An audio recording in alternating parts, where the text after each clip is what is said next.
I don't care what it's wired to. Karen Prescott barked, smacking a rolled-up blueprint against the hood of my truck with a fervor that could only come from someone whose family believed they were the hero of their own story. Put the speed bump here. She jabbed her finger at the asphalt, her tone sharp as a general issuing orders, completely oblivious to the chaos brewing beneath her own feet. Across the street, an unmarked sedan sat quietly in the sun, cloaked in the kind of secrecy that whispered of government hush-hush. The hum of the construction crew was a dull backdrop, the jackhammer biting into the asphalt like a creature awakening from slumber. But that's when I felt it, a strange vibration in the ground that made the hairs on my arms stand on end. The hum morphed into something aggressive, something alive, much like a rattlesnake under a fragile layer of dust. "Karen, you just killed a federal asset," I muttered, stepping back, my voice low but urgent, a warning she refused to heed. 10 seconds later, the world erupted. The sedan flared to life, a comet of flames reaching skyward, silhouetted against the cream of the late afternoon sun. Just like that, everything changed. Karen screamed as she ducked behind my truck, her bravado evaporating in the face of explosive reality. I stood frozen, dumbfounded as the smoke filled the air, neighbors peeking through curtains and over fences like a real-life horror movie was unfolding on their doorstep. And then, out of the rising smoke and confusion, a black SUV tore down the street, tires squealing like a warning siren. My heart sank. I recognized that kind of vehicle. The tinted windows obscured the intentions of those inside. But one thing was clear. This was no ordinary situation. Maple Ridge was supposed to be a haven, an upper-middle-class suburb defined by peaceful charm, complete with hydrangeas bursting into bloom, retirees strolling with their miniature dogs, and parent-teacher meetings over quiche and gossip. I had moved here to escape the chaos of my former city life, where infrastructure complaints were my bread and butter. My plan was simple: sign off on fence heights and drainage slopes, ride the serene waves of HOA meetings, and tuck away my years of seething bureaucratic knowledge. But then came Karen, the human embodiment of a neighborhood nightmare, rising up like mildew in a freshly cleaned bathroom. She had emerged from nowhere, armed with a clipboard for every official-sounding occasion and a Bluetooth headset that seemed permanently fixed in place, like a crown she wore proudly. Today's battle was against speed, specifically, cars going 27 in a 25 zone. Karen claimed she had over 40 residents begging for speed enforcement. Yet when I'd actually checked, only 6 houses even faced this stretch of road. 2 were empty. One belonged to a teenager who drove like a turtle on vacation. The rest of her demanding residents could pretty much be traced back to Karen herself, creating aliases like Concerned Citizen 88 and Maple Warrior just to bolster her crusade. So, when she waved a hastily drafted sketch of 4 speed bumps, drawn in colored pencils like a child's art project, over a Google Maps printout, I knew I probably shouldn't have gotten involved. But my curiosity got the better of me. Maybe part of me wanted to see how far she would take it. Little did I know I was part of a much larger, insane game of suburban chess. The chaos came not just from the speed bump frenzy but also from the unmarked sedan. It sat there like a predator lurking in plain sight, almost a part of the landscape until I'd noticed its subtle imperfections, the slight sag of its rear tires, the sun flare-resistant tint that screamed federal grade. A woman had come seeking permits for soil work near that vehicle weeks ago, claiming to be a real estate agent. Her blazer was too stiff, her questions too vague, and her smile didn't reach her eyes. Shortly after, Agent Kellerman had shown up at my office with a badge and a warning. "If anyone asks about that car, it's just abandoned. Don't dig near it. And for heaven's sake, don't let anyone else dig near it." But, of course, Karen was oblivious to all that. She wielded her authority like a sword, positioning herself as the ultimate neighborhood watchdog. My protests about legality and safety, about not tampering with public roadways without city consultation, were waved off as though I was simply a fly buzzing around her head. "Don't start mansplaining infrastructure again, Mason," she snapped, as if her headband could block out any sound not emanating from her own mouth. Then it happened. The jackhammer roared to life, biting into asphalt like a shark tearing into lunch. Just 3 seconds in, the pitch changed, and one of her workers paused mid-strike, confusion etched on his face. Karen was oblivious, waving away his concerns as the vibrations crescendoed into a metallic tremor.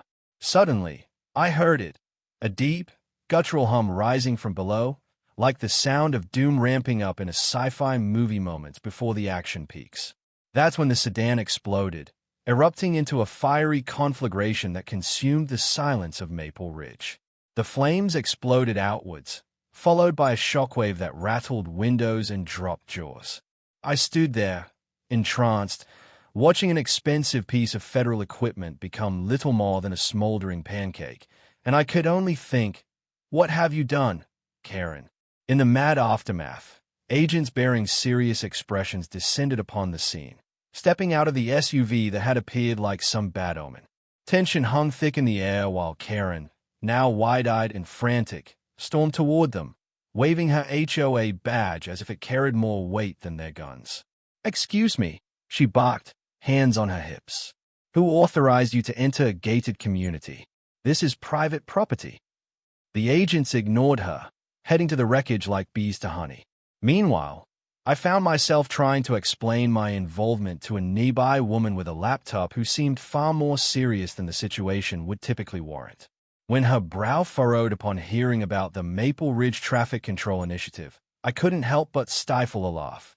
A neighborhood's mightiest warrior had just set off an unprecedented security breach. As the remnants of the explosion began smoldering, neighbors flocked to their doors, holding their phones aloft like fans at a concert. What started as a mundane Tuesday transformed into a reality show episode, complete with unexpected plot twists. An ambulance, followed by fire trucks, arrived on the scene, sirens blaring eerily. Amid the chaos of sirens and shouting, there she stood, Karen Prescott, convinced she would emerge a local hero, even as the reality crumbled around her. The first black SUV with tinted windows rolled up, and Karen, utterly unfazed, was already preparing her next slogan, "Maple Ridge needs protection." With flames curling behind her like the canopy of a fallen fortress, she stood tall, utterly unaware that the battle she waged was not just against speed bumps but against the very fabric of reality. In that moment, I braced myself for the storm afoot, knowing full well that chaos tends to breed other forms of chaos, like a seed sprouting in a place long left bare. I looked around Maple Ridge and took a deep breath, ready for whatever came next, but something told me that the rolling thunder of wild storms had just begun. Little did I know, Karen Prescott was going to dig her heels in deeper than all of us ever thought possible. As the smoke from the sedan's explosive demise faded into the sky, Maple Ridge transformed almost overnight into a media circus.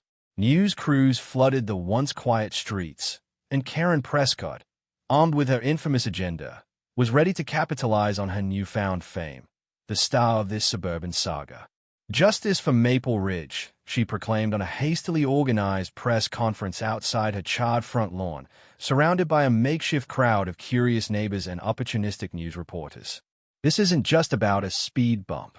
This is about safety, accountability, and the blatant disregard for our community from those in power." I stood off to the side, nursing a lukewarm cup of gas station coffee, desperately wishing to evaporate into thin air. Because I had a front row seat to the absurdity unfolding around me.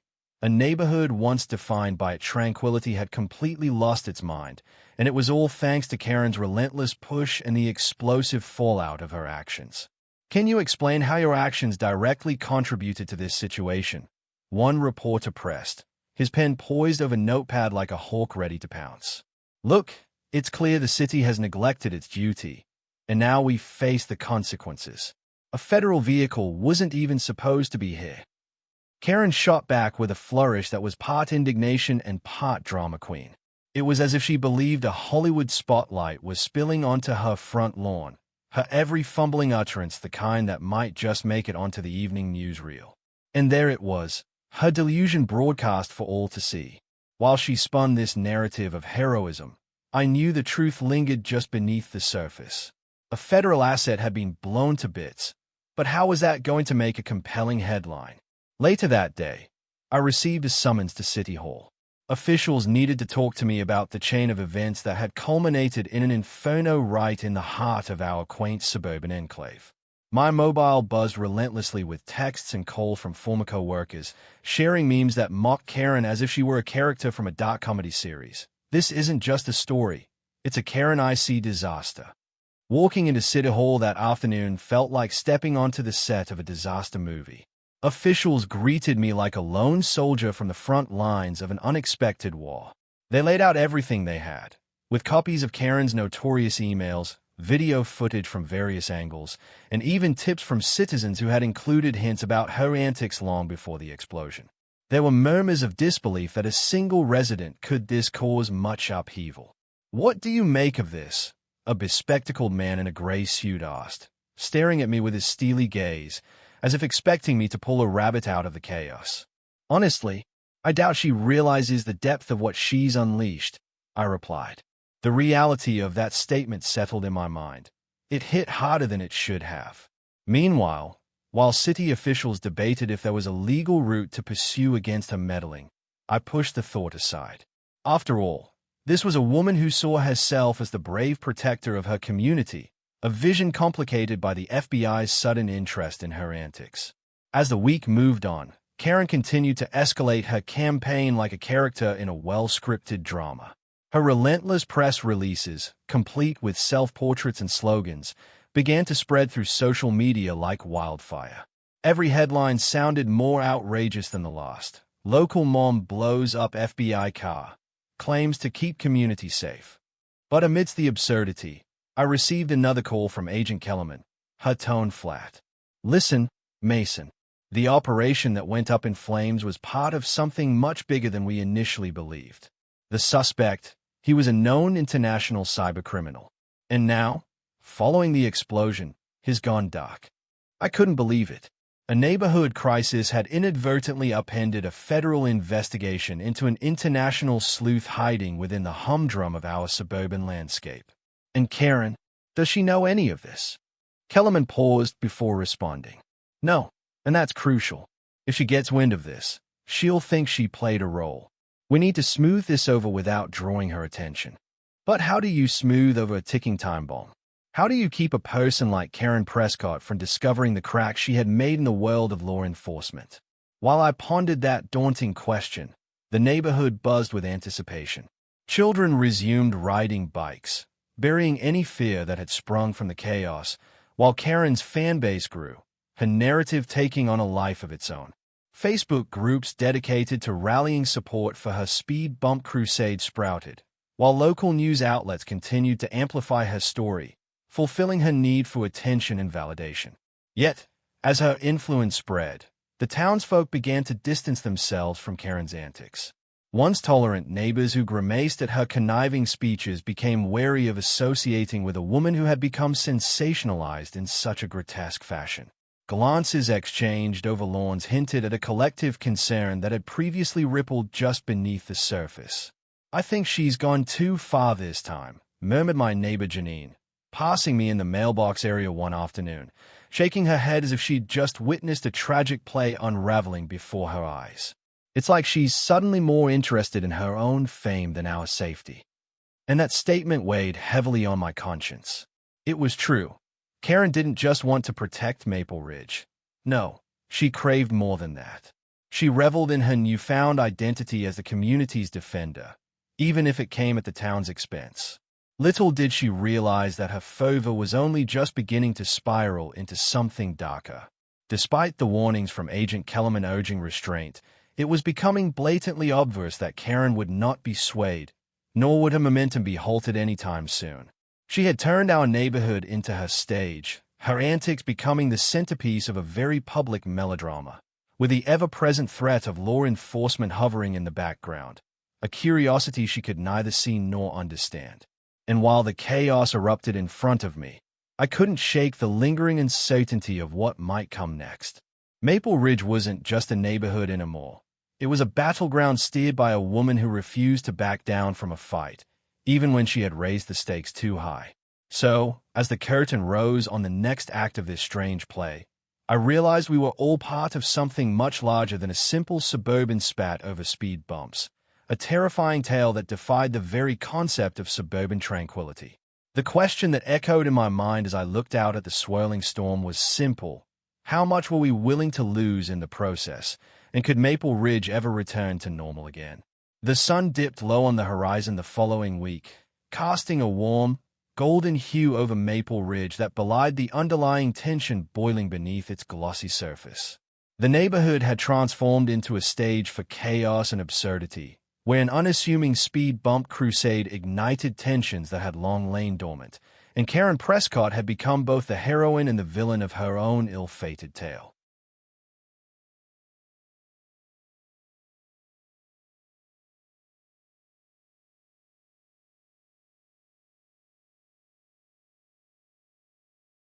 As the media sporadically descended on the community for snippets of drama, it felt as though every neighbor had become a character in Karen's grand narrative, each with their own motivations and agendas.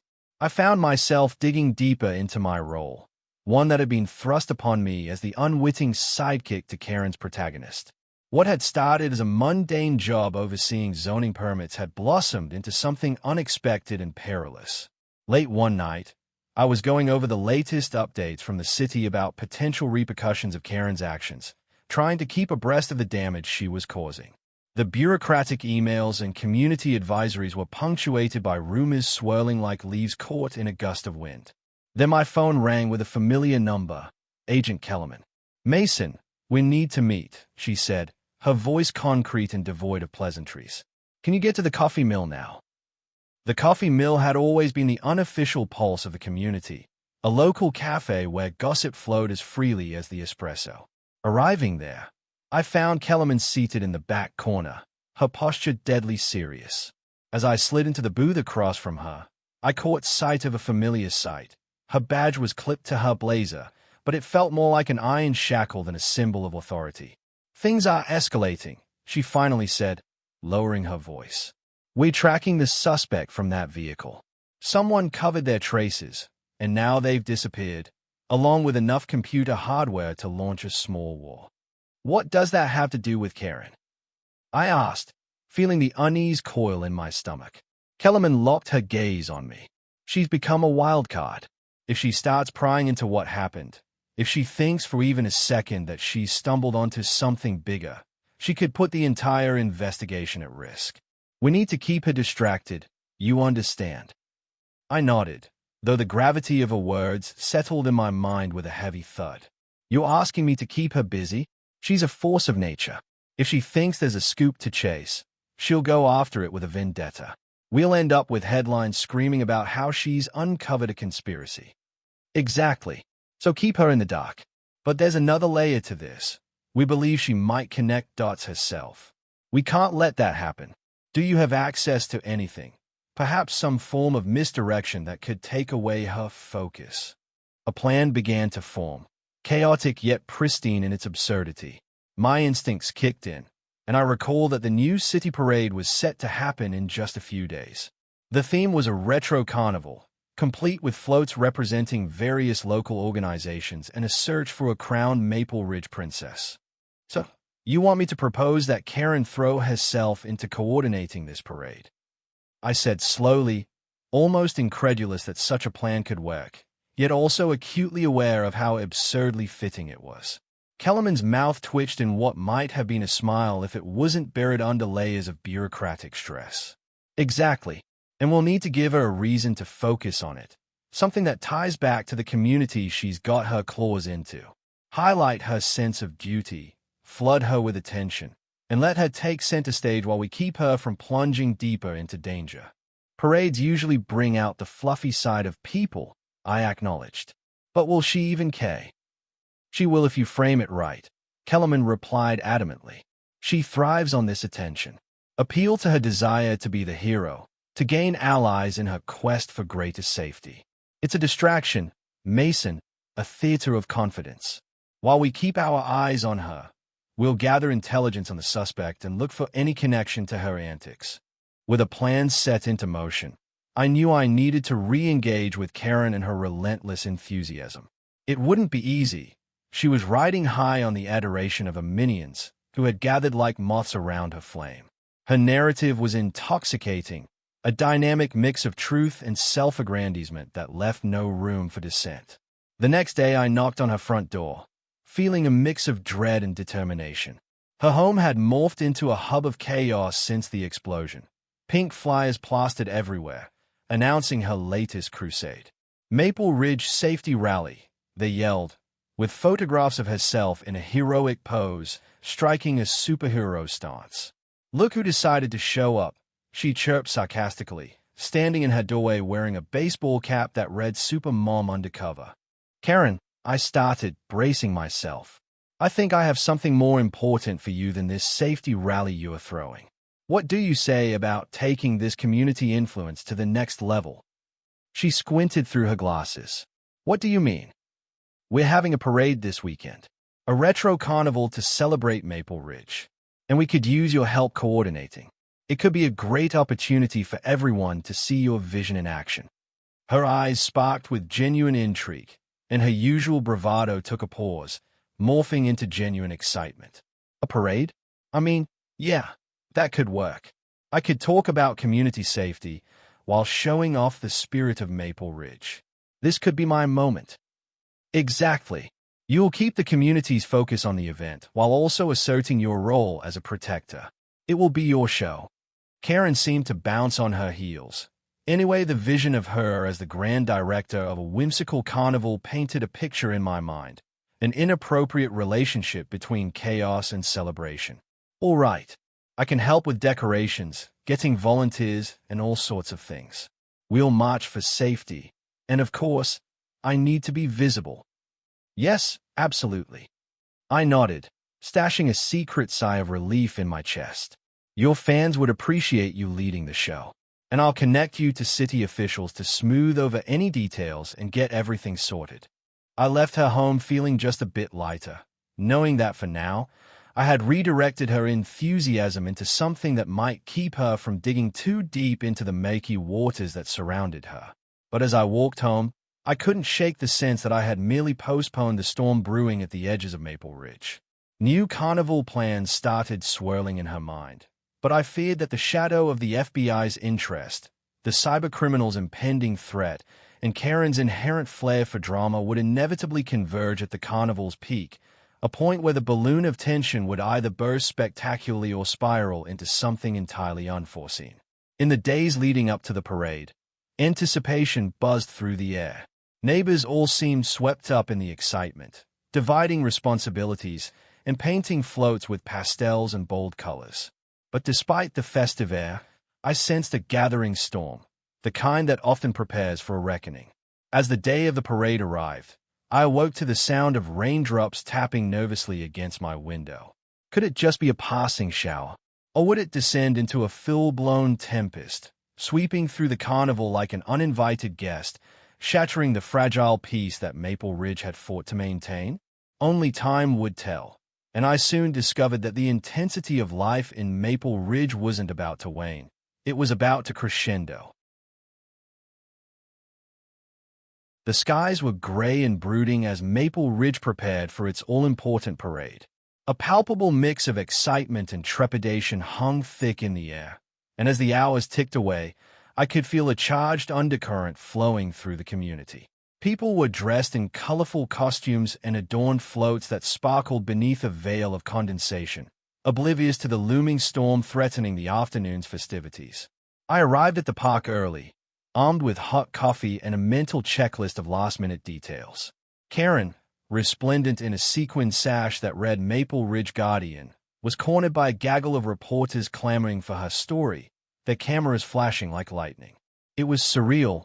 Not an ounce of irony seemed to penetrate her universe. Karen, how do you respond to claims that your actions put the community at risk? A reporter shouted, jabbing a microphone inches away from her face. I'm not putting anybody at risk, she blared back, her voice reverberating through the MIC speakers. I'm enhancing community safety. Stand back and let a real hero do her job. As she continued weaving her narrative, I spotted Agent Kellerman hovering at the fringes of the park in her unassuming attire, scanning the scenes unfolding before her. She'd specifically come to ensure that everything would remain contained and that the investigation could continue unimpeded.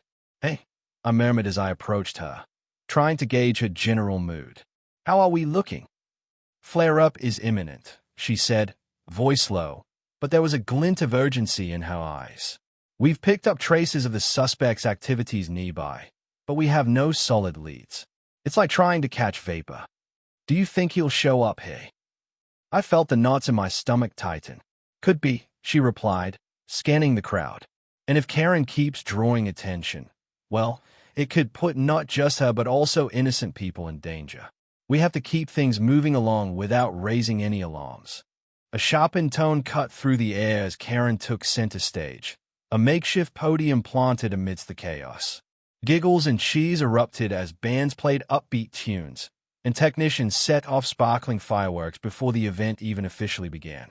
"Ladies and gentlemen, welcome to the Maple Ridge Carnival. Today, we honor our beloved community with a commitment to safety, driven by our very own vigilante spirit." Her words sparked applause, but it was the rallying cry that sent a ripple of tension racing among the audience. Nobody, least of all me, could shake the anxiety creeping into the back of my mind as Karen's grip on the crowd loosened, energized by her growing acclaim. I sensed the imminent danger layered within her charisma. "Let's get this parade rolling," she exclaimed, and as if responding to her command, music took over the airwaves. The parade mobilized, moving through the center of our small town, vibrantly colored floats gliding along, children waving handmade decorations. Just as laughter and excitement filled the air, a tense ripple caught my attention. A man, tall and dressed scruffily, standing ever so slightly apart from the flow of cheerful chaos, his gaze alarmingly fixed on Karen. "Agent Kellerman," I hissed, pointing him out. "That guy looks suspicious. You need to check him out." Without a moment's hesitation, she reached for her radio, signaling for backup as her gaze followed the man's movements, who seemed to meld further into the crowd, eyes darting as if he were calculating his next move. Karen, lost in her own narrative, didn't notice him slipping away. She only continued his speech, playing the part of the community's gallant hero. I felt as though the very fabric of the day was unraveling, teetering on the edge of calamity as the stranger moved toward the floats where children danced openly, ignorant of the dark undertones. "Mason," Kellerman said urgently, her expression serious. "We can't let him near her. We need to distract." But it was too late. The man lunged, a flash of something in his grip, and for a heart-stopping moment, the world around us turned to slow motion. "Get down!" I shouted, lunging toward the stage where Karen stood. The crowd erupted into screams as I pushed through, shattering the illusion of carefree celebration. The flash of his weapon drew a gasp, but in the chaos, I was propelled forward, breaking the barrier of his aim. As I took the brunt of the force meant for Karen, everything fractured. The world exploded into noise and movement. I could hear Karen's panicked voice, barely registering as she called out for the people to disperse. I caught a glimpse of Kellerman, her expression cold but resolute as she tackled the man to the ground, an explosion of fury and authority surfacing.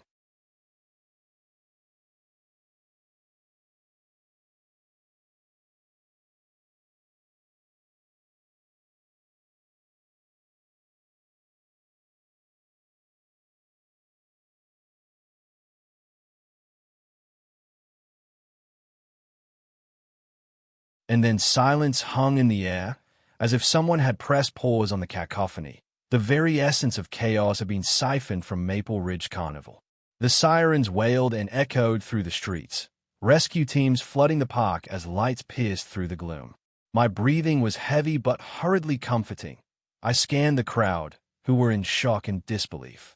As I staggered back, trying to process what had just sewn the fabric of a festive day into a tapestry of terror, I looked toward Karen, panic still etched on her face, yet inexplicably, a different fire burned in her eyes. Finally, as calm returned and emergency personnel secured the scene, I turned back to Agent Kellerman. The crowd's chatter swirled like a beehive, but the panic had morphed into whispers of disbelief. He was the suspect we were tracking, she informed me, her voice steadying, perhaps finding solace in the purpose of her work. This community was under threat. You saved her life, Mason, but we need to regroup. And then, amidst the chaos and confusion, Karen broke free from the multitude, eyes wide and heart pounding as she stumbled toward me. What were you thinking? You could have gotten yourself killed. Look, Karen, I started, but she lifted her hands to stop me, her face morphing through disbelief, anger, relief, and something else, the recognition that her actions had consequences far heavier than she had ever anticipated. I drove a wedge into this community, didn't I? She said slowly, her bravado fading as her voice dropped. I only wanted to protect us, to be a voice, but I didn't realize how reckless it could all become. It's not just about speed bumps anymore, Karen, I replied gently, feeling an unexpected kinship in the moment. We need to reconstruct what this means for everyone and how to recover from this. As tensions began to ebb and authorities began pulling away, processing began to flow through the crowd, leaving behind a thread of uncertainty but also a cautious sense of resilience. Maple Ridge would have to rebuild, not just the decorations and announcements of a carnival that had spiraled into a chaos, but the fragility of its community's trust. So what happens now? Karen asked, finally meeting my eyes with a hint of vulnerability. We start by being more than just voices.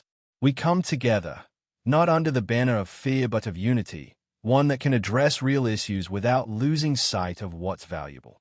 As I looked over the remnants of what turned from light to darkness, I knew that the threads of chaos woven through Maple Ridge would always be present, but that now we had an opportunity to cultivate understanding, perhaps a new beginning stitched from the tattered edges of this surreal day. And perhaps, in the quiet aftermath of this surreal chapter of our lives, those lessons could intertwine to become the fabric of a stronger community. We'd persevere through whatever storms awaited, definitively stronger together than apart. In that moment, I sensed that while chaos had its reckoning, hope was grander still. Maple Ridge was more than just a neighborhood. It was a living story, one shaded by laughter, tears, trials, and triumphs. A story that would continue to be written, with all of us as its authors.